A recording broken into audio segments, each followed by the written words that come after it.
Hei Isha. But I can't see you. Hei Isha. Nyt on ruoka-aika. Mitä haluaisin juoda ensin?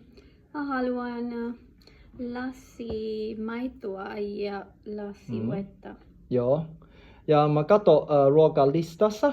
Sinä olet laktositon. Sitten mä antaa sulle laktositon maito. Oliko hyvä? Joo, kuule, kiitos. Mitä teillä on tänään ruokalistasta?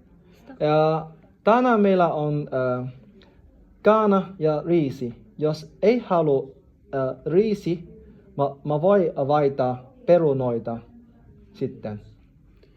Voi, mä pidän kanasta ja riisistä, mutta vähän suola ei huvalta. Ei maisto hyvältä. Joo. Mutta jos haluaa antaa lisää suolaa, pitää keskustella sun lääkäri kanssa. Teidän.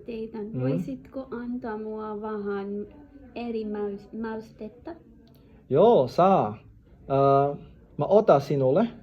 Okei. Odota vähän. Ja hyvää ruokahalua. Kiitos paljon. Joo. Heippa. Näytän kohta.